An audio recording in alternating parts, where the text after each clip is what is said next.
दोस्तों दुनिया बहुत तेजी से आगे बढ़ रही है। शायद आज से 1 साल पहले किसी ने आर्टिफिशियल इंटेलिजेंस और चैट जीपीटी जैसी चीजों को बहुत सीरियसली ना लिया हो, लेकिन आज के समय में सिर्फ यही बात चल रही है कि किस तरह एआई टेक्नोलॉजी दुनिया को रेवोल्यूशनाइज करने वाली है। जी हाँ, ऐसे में सभी को आने वाले कल को लेकर चिंता रहती है और आज के इस वीडियो में हम यही देखने वाले हैं कि वो कौन सी इंडस्ट्रीज हैं जो आने वाले समय में भी ग्रो करने वाली हैं और इनमें काम कर रहे लोगों को अमीर बना सकती हैं। तो आप भी जानने के लिए बने रहिए वीडियो के अंत तक हमारे साथ। लेकिन वीडियो शुरू होने से पहले अगर आप चैनल पर नए हैं या आपने अभी तक चैनल को सब्सक्राइब नहीं किया है तो चैनल को सब्सक्राइब करना और बेल आइकॉन दबाना बिल्कुल ना भूलें। हेल्थ दोस्तों, सबसे पहले इंडस्ट्री जिसके बारे में हमें बात करनी चाहिए वो है हेल्थ। जी हाँ, इस पैंडेमिक ने हमारे हेल्थ सेक्टर को एक्सपोज करके रख दिया था, जिसके बाद से दुनिया भर के देशों ने हेल्थ केयर पर अपनी स्पेंडिंग बढ़ा दी है। इसके साथ साथ बहुत सारे ऐसे स्टार्टअप्स भी पिछले कुछ सालों में मार्केट में आ गए हैं जो इसी सेक्टर पर फोकस कर रहे हैं। इसके अलावा हेल्थ एक बड़ा बूम इसलिए भी आया क्योंकि इस समय यूरोप और यूएस जैसे देशों की जनसंख्या बूढ़ी होती जा रही है और जापान जैसे देशों में भी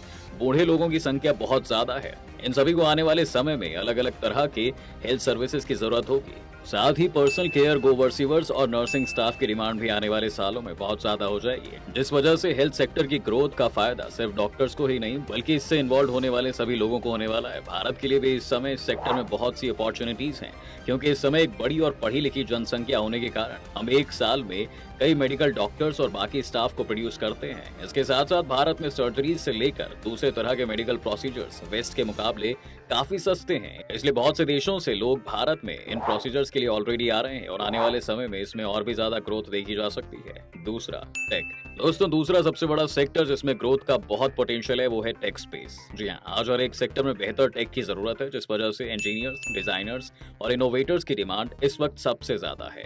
अगर हम हेल्थ सेक्टर का ही उदाहरण लें तो इस समय इस तरह के नैनोबोट्स डिजाइन किए जा रहे हैं जो इंसान के शरीर के अंदर जाकर ऑपरेशन कर सकते हैं और वो भी बिना शरीर पर किसी भी तरह के चीर फाड़ किए। इसके अलावा इन नैनोबोट्स का इस्तेमाल वैसे लोग भी कर सकते हैं जिनकी इम्यूनिटी बहुत कमजोर है और उनका शरीर अपने आप बैक्टीरियाज और वायरसेस से लड़ नहीं पाता। तो ये सिर्फ एक उदाहरण है। इसके अलावा आप क्लाइमेट चेंज से लेकर दूसरी कोई भी बड़ी प्रॉब्लम देखें तो टेक्नोलॉजी ही उसका सॉल्यूशन करती हुई नजर आती है। Third, AI. टेक्नोलॉजी से आगे बढ़ते हुए दोस्तों अब हम चलते हैं आर्टिफिशियल इंटेलिजेंस की तरफ, जिसका रोल आने वाले समय में बहुत बढ़ने वाला है। इस समय चैट जीपीटी को ही एआई मान लिया गया है, लेकिन चैट जीपीटी बस एआई का एक फंक्शन है। जी हाँ, लेकिन इसके अलावा भी आप एआई की मदद से काफी कुछ कर सकते हैं। अगर एक उदाहरण लें तो मान लेते हैं कि हमने गंगा नदी जैसी किसी नदी को साफ करने का, जो कि एक बहुत ही बड़ा प्रोजेक्ट होगा। ये प्रोजेक्ट इतना बड़ा है कि इसके लिए हमें बहुत स्मार्टली काम करना होगा और एक प्लान के बिना ये करना असंभव है। इस समय हम एआई की मदद ले सकते हैं और उसे डेटा फीड करने के बाद उससे सजेशंस मांग सकते हैं। सिर्फ इतना ही नहीं, आप जो प्लान्स बनाएंगे आप उसे एआई को एनालाइज करने के लिए भी दे सकते हैं और वो आपके प्लान्स में कमियां भी बता देगा। ये सिर्फ एक उदाहरण है, लेकिन इसे आप अपने ऑफिस से लेकर आने वाले समय में मिलिट्री यूज तक भी स्पैन कर सकते हैं। Fourth, defence sector. दोस्तों सभी को लगता था कि जैसे जैसे इंसान आगे बढ़ेगा दुनिया में वॉर्स और कॉन्फ्लिक्ट्स कम हो जाएंगी, लेकिन ऐसा होता हुआ बिल्कुल भी दिखाई नहीं दे रहा है और अब तो यूरोपियन देशों ने भी अपनी मिलिट्री पर पैसा खर्च करना शुरू कर दिया है। इस समय डिफेंस इंडस्ट्री बूम कर रही है क्योंकि तुर्की, चीन और भारत जैसे कई प्लेयर्स भी अब इस इंडस्ट्री में कूद चुके हैं और सभी के बीच में बेस्ट वेपन्स बनाने की रेस लगी हुई है। इस समय भारत की ही बात करें तो ऐसे बहुत से स्टार्टअप्स हैं जिन्हें हमारी मिलिट्री ग्रांट्स या फिर ऑर्डर्स देकर सपोर्ट कर रही है और जिस तरह आज अमेरिका के पास लॉकहीड मार्टिन जैसे जायंट्स हैं, आने वाले वक्त में आप भारतीय कंपनियों को भी इस सेक्टर में एक लीडिंग रोल निभाते हुए देख सकते हैं। जी हाँ, अगर ग्लोबली हम नोटिस करें तो डिफेंस सेक्टर में तेजी से बदलाव आ रहे हैं। इस समय यूएस मिलिट्री ने एक बड़ा ब्रेक थ्रू करते हुए इस तरह के लेजर्स बना लिए हैं जो किसी साइंस फिक्शन फिल्म की तरह टारगेट्स को हिट कर सकते हैं। ये भी मुमकिन है कि आज से कुछ सालों बाद हर देश नए मिसाइल सिस्टम्स या एयरक्राफ्ट बनाने की बजाय इस तरह के लेजर सिस्टम्स डेवलप करने में ध्यान लगा रहा हो।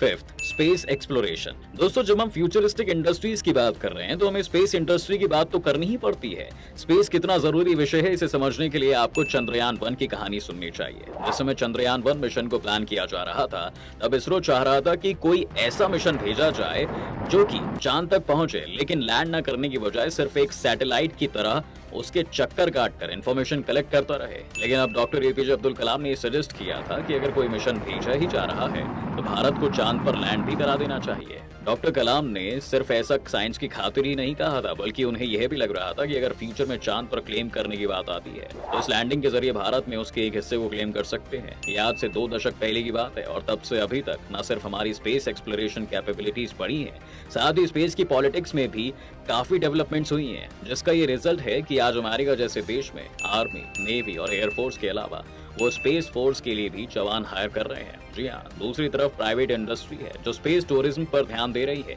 इसलिए स्पेस एक्सप्लोरेशन सिविल और मिलिट्री दोनों ही तरह के मैटर्स को देखते हुए एक की इंडस्ट्री है। 6th, financial services.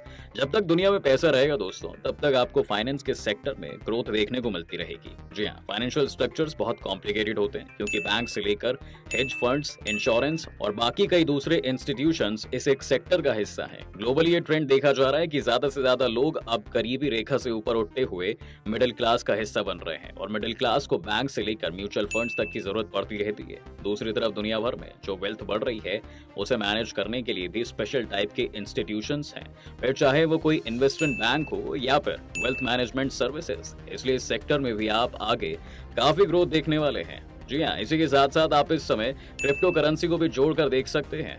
वैसे तो क्रिप्टो करेंसी को आए हुए कुछ साल बीत चुके हैं, लेकिन अभी तक हम इनका सबसे एफिशिएंट यूज नहीं समझ पाए हैं। अब जब बिटकॉइन और इथेरियम ही नहीं बल्कि सरकार द्वारा एफिलिएटेड क्रिप्टो करेंसी भी मार्केट में आ रही है, तो ऐसा लगता है कि इस पर हमें अब सबसे ज्यादा क्लैरिटी मिलना शुरू हो जाएगी।